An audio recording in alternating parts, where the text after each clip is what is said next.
नमस्कार। मैं आकाशवाणी के लिए आशीष मिश्रा आपके लिए लेकर आया हूँ उत्तरकाशी से खास कार्यक्रम। इस कार्यक्रम में आज हम बात करेंगे 18 वर्षीय एक ऐसे युवा के बारे में जो खुद स्वरोजगार कर अपने साथ 29 युवाओं को रोजगार दे रहे हैं और सीमांत जनपद उत्तरकाशी में प्रधानमंत्री नरेंद्र मोदी के स्वरोजगार अपनाओ सपने को साकार कर रहे हैं। यह युवा है जसवीर असवाल, जो उत्तरकाशी जनपद के सीमांत गांव न्यू गांव से आता है। यह छोटा सा गांव गंगोत्री विधानसभा की डुंडा तहसील में स्थित है। जसवीर की स्कूली शिक्षा उत्तरकाशी के हिंदी मीडियम स्कूल से हुई।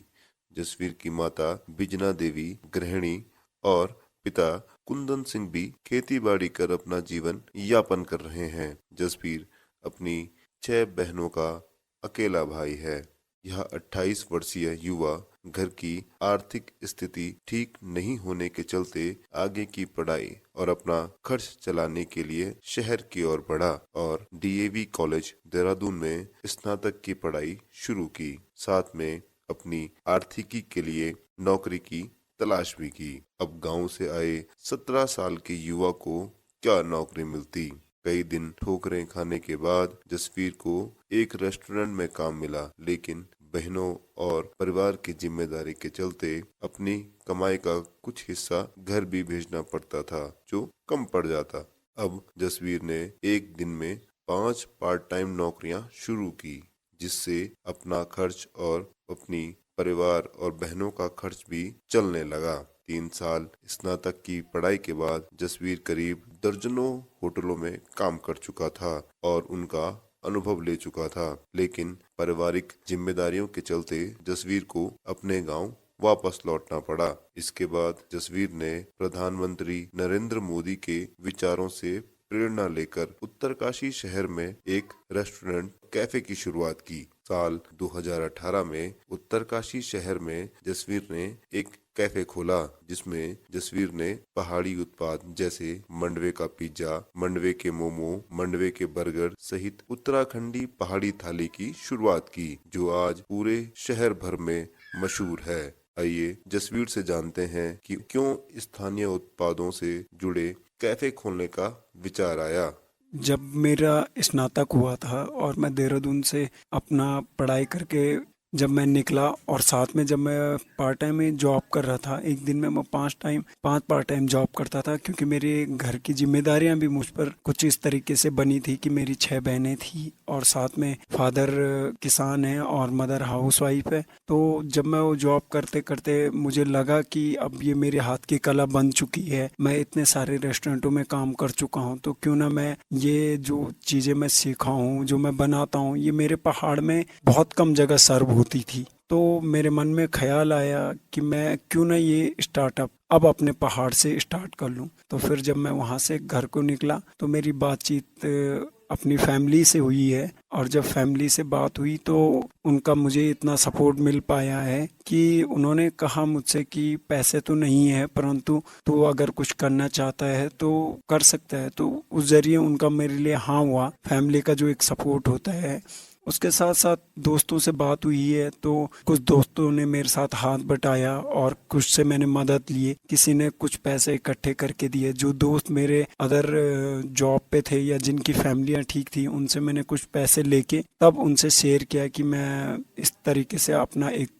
कैफे खोलना चाहता हूँ, क्योंकि हमारे पहाड़ में अभी इसका इतना चलन नहीं है। जबकि हमारे गढ़वाली उत्पाद इस तरीके से है, मोटा अनाज, की जब मैं कभी कभी अकेले बैठता था तो समझ में आता था कि मैं इतनी जगह बाहर काम कर रहा हूँ, इतने रेस्टोरेंटों में, क्यों आखिर मोटा अनाज इतना हेल्थी होने के बावजूद भी प्रॉपर परोसा नहीं जाता। नीचे मैदानों में प्रॉपर परोसा नहीं जाता है, सिर्फ नाम आगे आता है, परंतु जब खाने की बारी आई तो प्रॉपर नहीं मिल पाता है कहीं कहीं पे। तो मुझे लगा हमारा तो पहाड़ है, हिल एरिया है, ये चीज़ें हमारी तो खेती ही है वहाँ पे, क्यों ना इन्हीं उत्पादों से मैं अपने हाथ की कला दिखा दूं। तो फिर मन में ख्याल आया कि हमारे मंडुआ है, झंगोरा है, क्यों ना इनको सबको मिलाकर मैं एक अपनी उत्तराखंड की पहाड़ी थाली तैयार करूं जो मैं अपने कैफे में दूं, क्योंकि रेस्टोरेंटों का और होटलों का, कैफे का इनका चलन बहुत ज़्यादा हो गया था। तो मुझे अपने को इन सब से आगे लाना था उभरते हुए, और अगर मुझे इन सब से उभरते हुए आगे लाना था तो मुझे कुछ वो चीज़ें करनी थी कि जो अदर लोगों पे आसानी से ना मिले और लोगों की एक तरीके से हटके नज़र भी पड़े कि ये किस तरीके से दे रहा है। हाँ, जहाँ तक कि मुझे पता था कि मेरा ये करने से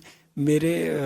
खुद के लोग भी कुछ टाइम तक शायद इस चीज़ को अवॉइड ना करें, क्योंकि होता ना कि जो चीज़ हमारे पहाड़ी एरियो में ज़्यादातर मिल रही है वो चीज़ें हम लोग ज़्यादातर उसे यूज़ नहीं कर पाते हैं, परंतु जब हम उनके बारे में बाहर कहीं सुनते हैं तब हम उन चीज़ों की चर्चाएं करते हैं। तो मन में इसी तरीके से आया भी, और जब मैंने इन चीज़ों का देखा अपने यहाँ पे मंडुए का, मुझे लगा कि पूरे ऑल इंडिया में, मतलब जब हमारे यहाँ पे इंडिया में जैसे आकर फास्ट फूड में पिज़्ज़ा दे सकते हैं, तो मैं क्यों ना उसी पिज़्ज़ा को अपने यहाँ के मोटे अनाज मंडुए का पिज़्ज़ा बना लूँ, जो उसका बेस होता है उसको मंडुए का तैयार कर दूँ। और जब मंडुए का मैं पिज़्ज़ा का बेस तैयार कर सकता हूँ तो क्यों ना मंडुए का ही बर्गर भी कर दूँ, क्योंकि जो चीज़ें बड़ी बड़ी फ्रेंचाइज या होटल लाइन दे रही है वो ऑब्वियसली ज़्यादातर मैदा क्या हो रहा है, परंतु मुझे लगा मेरा तो पहाड़ी क्षेत्र है, मेरी खेती भी यहाँ की यही है, तो मुझे आसानी से ये उत्पाद मिल भी जाएंगे और शायद आगे अगर मेरा कैफे चल पड़ता है तो ये चीज़ों में मुझे कभी दिक्कत नहीं आएगी कि मुझे कहीं से ज़्यादा दिन तक वेट करना पड़ेगा खरीदने का, या कहीं मुझे दुकानदारों से बात करनी पड़ेगी, मुझे आसानी से गांव वालों से मिल जाता। तो इसी के साथ साथ मुझे लगा कि हमारे फास्ट फूड में एक चलन चल रहा है कि मोमोज का, तो मुझे लगा कि मोमोज भी मैदा का है, तो क्यों ना मैं मोमोज भी मंडुए के तैयार कर लूं। तो इस तरीके से सोचा। जब मैंने ये किया तो कुछ ही दिनों बाद हमारे खुद के स्थानीय लोग भी इस पर तैयार हो गए और वो मेरे रेस्टोरेंटों में आने लग गए। तब मैं अकेला था, फिर मेरी हेल्प करने के लिए जो भी मेरे दोस्त होते थे सुबह शाम वो मेरे साथ रात को चुपके से बर्तन धुलने आते थे, ये आज भी मुझे याद है। और जब वो बर्तन धुल के घर जाते थे तो रात में हम मास्क पहनते थे, उस टाइम कोविड वहीं नहीं आया था, तो हम लोगों ने लोगों के शर्म के मारे, मेरे दोस्त और ना शर्माए, तो हम लोगों ने मास्क पहनना स्टार्ट कर दिया ताकि कोई हमें पहचाने ना, क्योंकि बहुत चीज़ें होती है कि हम अपना मनोबल नहीं तोड़ना चाहते थे, क्योंकि आते हैं 10 तरीके के लोग आते हैं, कुछ अच्छे होते हैं, कुछ हमें मोटिवेट करेंगे, कुछ डिमोटिवेट करेंगे, पर किसी के डिमोटिवेट से हम अपना मतलब जो सपना है उसको ना भूल जाएं। क्योंकि जहां मैंने एक दिन अपने प्रधानमंत्री जी का एक इंटरव्यू सुना था 2018 के दौरान कि स्वरोजगार को युवाओं को चुनना चाहिए, तो मुझे कहीं ना कहीं वो बात अंदर ही अंदर खली। मुझे लगा कि ये बात सत्य है, जहां पर आज लाखों युवा मांग कर रहे हैं रोजगार की, वहीं पर कहीं ना कहीं मुझे लगा कि इतने लोगों में से अगर कुछ लोगों ने भी स्वरोजगार को चुना तो मुझे लगता है कि रोजगार मांगने की जरूरत नहीं पड़ेगी। जसवीर के परिवार में जसवीर 6 बहनों का अकेला भाई है और अब जसवीर की 2 बेटियां भी हो चुकी हैं। तो महिलाओं का सम्मान जसवीर बचपन से ही करते आए हैं, लेकिन महिलाओं को मजबूत करना जसवीर का सपना था। 2023 में जसवीर ने 10 लड़कियों के साथ मिलकर चाय की दुकान ही नहीं बल्कि हर ऑफिस, दुकान, ठेली, पुलिस स्टेशन तक चाय डिलीवर करने की ठानी और चाय की डिलीवरी की शुरुआत की, जो इन दिनों बाजार में चर्चाओं का विषय भी बना हुआ है कि भाई छोटी छोटी लड़कियां चाय पिला रही हैं। आइए लड़कियों के साथ चाय की डिलीवरी को लेकर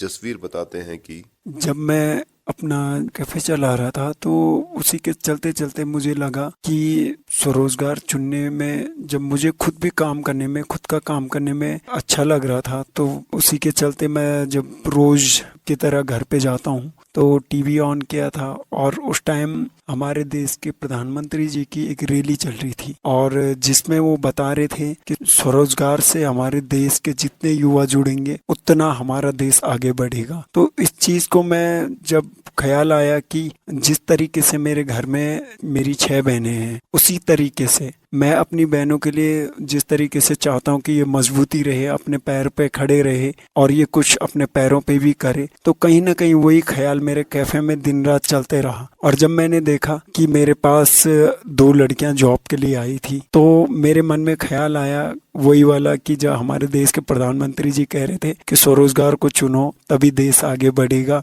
और वो चीज़ें जब मैं बुक सेलर के यहाँ पे गया स्टेशनरी पे, तो वहाँ पे एक बुक थी द रियल मोदी करके, तो मैं वो बुक्स लेके आया और मैं रात को वो बुक्स पढ़ी। अभी भी वो बुक्स मैंने अपने कैफे में रखा हुआ है, उसकी एक कॉपी जहाँ पे लड़कियों का जो हमने चाय का स्टार्टअप किया वहाँ पे भी रखी हुई है। जसवीर ने सीमांत जिले उत्तरकाशी में करीब 29 लोगों को अपने साथ स्वरोजगार से जोड़ा है और इन दिनों युवाओं के लिए प्रेरणा स्रोत बने हुए हैं। उत्तरकाशी से आकाशवाणी के लिए मैं आशीष मिश्रा।